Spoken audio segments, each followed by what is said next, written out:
दुनिया के सबसे अहम समुद्री रास्तों में शामिल स्ट्रेट ऑफ हुर्मुज एक बार फिर चर्चा में।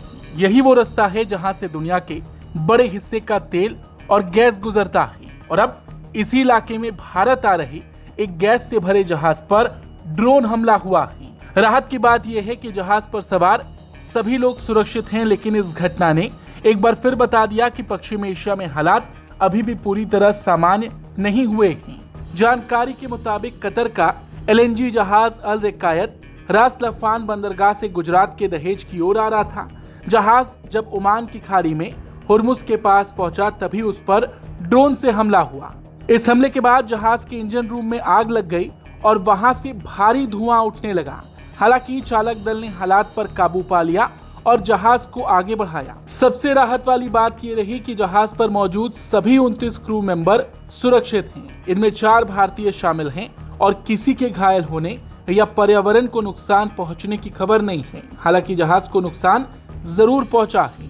इस हमले के बाद कतर ने सीधे ईरान पर निशाना साधा है। कतर ने कहा कि किसी व्यापारिक जहाज पर हमला करना अंतर्राष्ट्रीय कानून का उल्लंघन है और इससे पूरी दुनिया की ऊर्जा सुरक्षा खतरे में पड़ सकती है। कतर ने इस मामले में ईरान के उप राजदूत को तलब कर अपना कड़ा विरोध भी दर्ज कराया। दूसरी तरफ ईरान ने हमले की जिम्मेदारी नहीं ली, लेकिन वहां की मीडिया में ऐसा दावा किया गया था कि जहाज ने कथित तौर पर दी गई चेतावनियों की अनदेखी की थी। वहीं ब्रिटेन की समुद्री सुरक्षा एजेंसी ने पुष्टि की कि हुर्मुज से गुजर रहे एक टैंकर पर ड्रोन हमला हुआ था।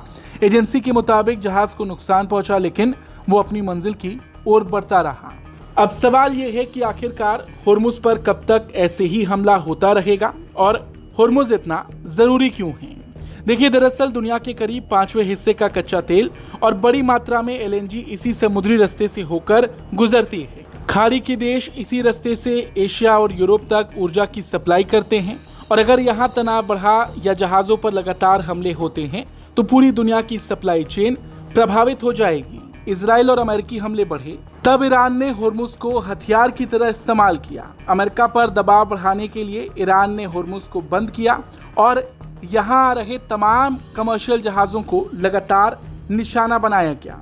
रही बात भारत की, तो भारत के लिए भी ये मामला बेहद अहम है। भारत अपनी जरूरत का बड़ा हिस्सा कच्चा तेल और LNG खाड़ी देशों से खरीदता है और उनका ज्यादातर माल इसी रास्ते से आता है। ऐसे में अगर हुर्मुज में खतरा बढ़ता है तो सबसे पहले शिपिंग महंगी होगी, बीमा का खर्च बढ़ेगा और तेल गैस की सप्लाई पर असर पड़ेगा। इसका सीधा असर भारत में ईंधन की कीमतों और ऊर्जा सुरक्षा पर पड़ सकता है। सबसे बड़ी बात यह है कि भले ही कुछ समय पहले युद्ध विराम और तनाव कम होने की बात हुई थी, लेकिन समुद्र में लगातार हो रहे ड्रोन हमले और टैंकर्स को निशाना बनाए जाने की घटनाएं देखी जा रही हैं।